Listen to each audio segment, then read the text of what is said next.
So, this was a sermon that I came up with, and I'm deciding to share this one.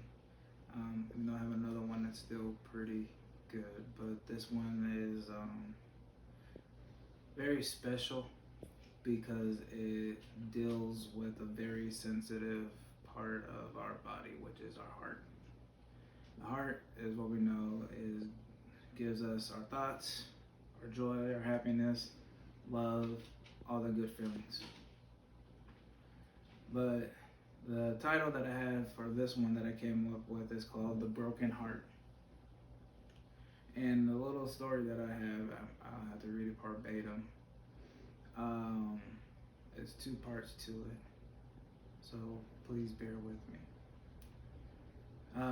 We may not know all that Jesus felt in his time here on earth. We don't know how he feels. Sometimes God will send someone that will make you feel how he feels when we mess up. Sometimes God might send someone to get you to feel hurt by them, someone you love, a stranger, family, or a friend. But it's not to make you feel lesser or down. But sometimes we have to feel these things to understand how we make God feel, to change ourselves, to change our ways. Even though we might get heartbroken, we still live again. Jesus died not because of the nails, but because of the broken heart. Jesus held it together on that old cross till he commanded his spirit back into the hands of the Father, back to the heavens. Doctors looking over the death of Christ, and professionals, they looked at this and they're like, there's no way he just died from the pain that he was dealing with. And they said when he finally said, I give up the ghost, or he finally started to give up the ghost, and he took his last breath is when he passed. But when the soldier wanted to make sure that he was dead, and he pierced his side, only blood should have came out, but blood and water came out. And medical professionals say that he died from what they call broken heart syndrome, that his heart literally ripped in half or ripped in part, because there's fluid that comes into the heart, that's in the heart. And when that heart is broken in that way, the fluid will fill the cavity of the body. So when the blood and water came out, that was a sign that it wasn't anything else but the broken heart that he had that took his life eventually. And when we think about that, his heart was so broken because he was watching down from that cross the people, his creation, his people, gambling over his clothes, taking laughter and joy in his suffering. With the two thieves on the cross, the one that mocked him, having to hear being mocked in his final moments, in his final hours of life, and the other one asking for forgiveness, which probably warmed his heart in that moment. But knowing still that they all were going to pass that day, and to see that his mother was about to lose her first child, the ultimate teacher was about to be gone, and the world had seemed to forgotten about who he was instantly. Took his heart to that extent. Not the fact of the beating that he took, not the fact of the nails piercing his hand, not the fact of him carrying a cross for miles to the top of a mountain. But he cried out on that cross, and his heart finally said, it's time. Coming down to the story, Jesus weeping over Jerusalem because they didn't see that what was right in front of him, and they forgotten again all God had done for him, not realizing that Jesus was God himself in the flesh. And they didn't want to accept that fact, because to them that was blasphemy. That was the ultimate sin. So he had to be punished. So they had to take him in the middle of the night when nobody else was around to judge him. But they had to send in a spy, and the spy was one of his right hand men, who he knew at his last meal was the one who was going to betray him for just a little bit of silver. But at that time, Judas was probably like, you know what, I'm a very rich man, and we're doing the right thing here. So why not? But he cried and cried with sorrow, trying to get back the money or the silver that the high priest had given him, because he felt remorse. But he was so heartbroken from what his actions was that he decided that he couldn't bear it no more and took his own life, not knowing that Jesus would have forgiven him. And the very next moment he would have said, I'm sorry, Lord. But yes, Jesus, God, he wept. He wept. He wept in the wilderness. He had a friend named Lazarus, where we find in John chapter 11, 33 through 43, who had died. While he was off doing a mission trip close around the area, he came back down and he ran into Lazarus' sister. She approached him with tears of sorrow. You could tell she was devastated because her brother had just passed, and he's like, show me the grave. Show me the grave. And he stood at that grave, and he stood there and he looked and he cried because his friend was gone. And then he gave the command to roll away the stone, move away the rocks, move away the stones that is there, because he wanted to go into the tomb of Lazarus. And they're like, Lord, he stinks already. He's been gone for 4 days. And he's like, I didn't say not that. He's like saying, I'm not saying that because he's been dead for 4 days, that because he smells. I know this, but I gotta show you something. And with the heavy burden that he had on his heart on that day, he still went over and he looked at him. And he said to the people, he's like, whoever believes in me shall not die, but yet they should still live.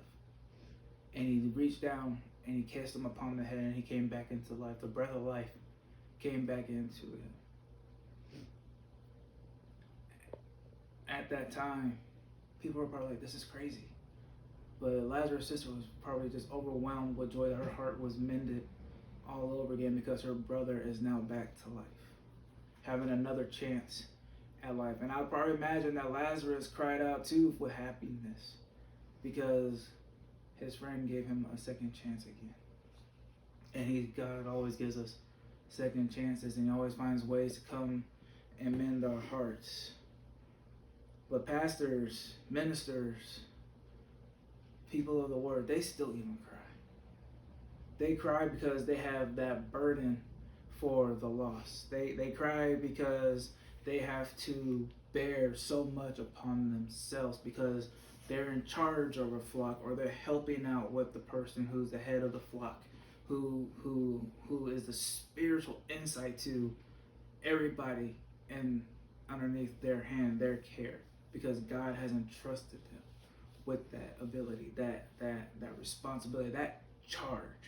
And it can be very tiring. It can be very taxing, because sometimes you think, my prayers aren't gonna work, or my prayers didn't work because this person passed away. My prayers didn't work because this person still hasn't came back to church. My prayers didn't work because my city's still in ruins. But the Bible says prayers go around forever. It's not saying that it won't happen today. It's not saying that it won't happen tomorrow. But a prayer will be answered. It might not be for that one person whose life was gone because God said it's time for them to come home. It may not be for that person that has backslidden and has not came back to the church yet, but it could be for the next. It may not be for that one person who's battling that same addiction that they've been battling for years past, but it could be for the next person who might be who's starting to battle with that same addiction, that same problem, those same issues, because that prayer can impact them. It might smack them in the face, and then they might wind up crying out and turning their life around, because they're like, my life was in shambles. I wasn't happy. I was in a dark place. I was in a valley that I didn't know what a valley was. I was in a cave by myself. And then something came out and said, come to me, and I'll make you new again. The pain that was in the heart of that individual or individual is no longer there, because they have found restoration in their heart, because they finally decided to cry out from all the pain that was within inside of them. Inside of them.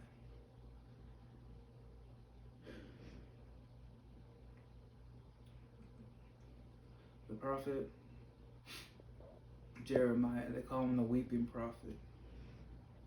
Some might say he was soft because he cried. Some may say he was just a giant crybaby that couldn't get his way. But what if it was God crying through him, using him to cry, because Jerusalem was stuck in such bad idolatry that it was hurting God from the heavens, that he had to send his spirit through another person to cry out for that city, to cry out for that town, because he was sad on seeing what was going on. So today, what is it that you can't cry out for?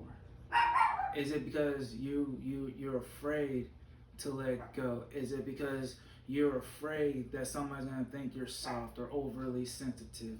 But you have a city that can be out there that can be burning down spiritually, not physically, but spiritually. And there's people that are out there. Why can't you just go out and cry out for your city? You see that person sitting on the corner on the street with a sign saying, "I'm hungry." Why not cry out for them so that they may be able to have a meal one day again, or that they'll be able to have clothes again on their back? Why not cry out for that person that's laying in a hospital bed that seems to have no more hope, but yet hope is still there? Why not cry out for that pastor who has a burden to reach everyone, but he has a hard time reaching out because they might be timid?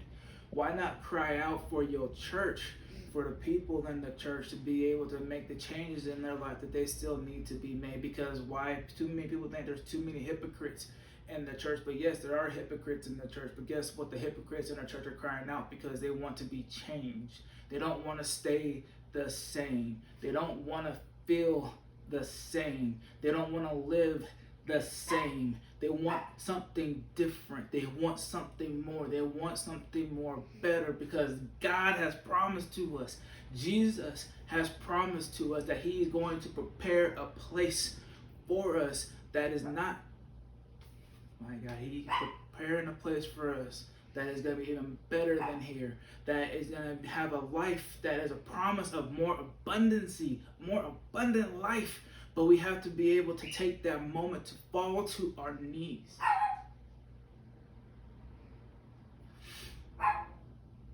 and cry out to the Lord and say, "Lord, help me. Lord, help me. Lord, save my family. Lord, touch my family."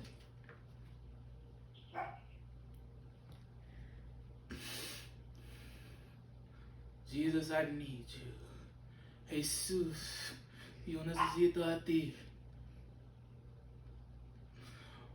But many times we forget that God, that Jesus is all powerful. Jesús es todopoderoso. Él tiene en todo poder al cielo and the tierra. He has all the power of the heavens and the earth. And he has all so much power. That same exact power could be the same exact power used to touch and heal you. Heal your family. Save your kids.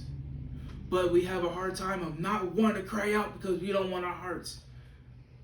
We don't want our hearts. We guard our hearts so much, but we realize that our hearts are breaking because our kids aren't living the lives that that we want for them to live.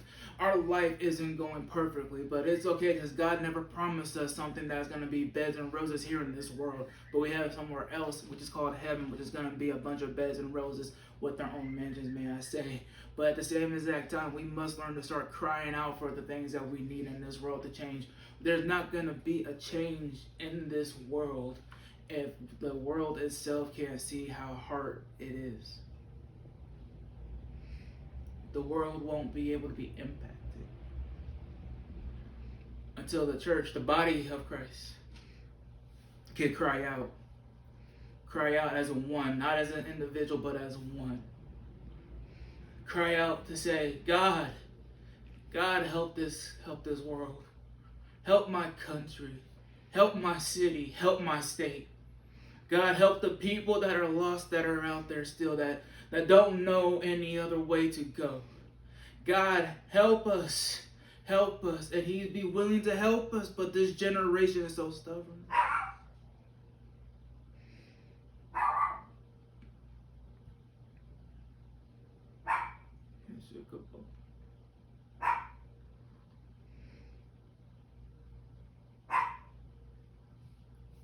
Sometimes the pain that we have to feel, the tears that we have to cry, is the Spirit of God moving through us.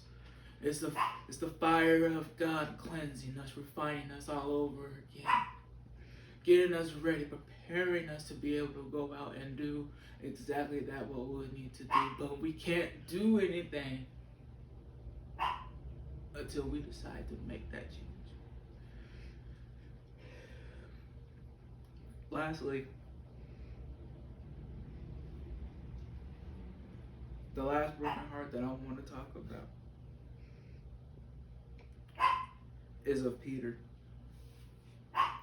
Peter probably felt a bigger burden because he denied Christ 3 times in front of the council.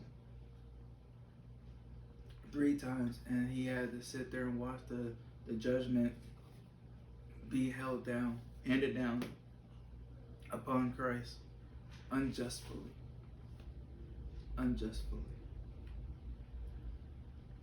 And when he took that final breath, Peter was probably torn in two, because he's like, it's my fault that my best friend lost his life because of this. Because I couldn't say, yes, that's my friend, because I was afraid. Because I couldn't say, I am a follower of this man right here, this Messiah. So he cried out. He cried out with that sorrow. But he also wound up crying out later on and rejoicing. Because 3 days later, Jesus is like, you know what, I'm coming back. And so he came back.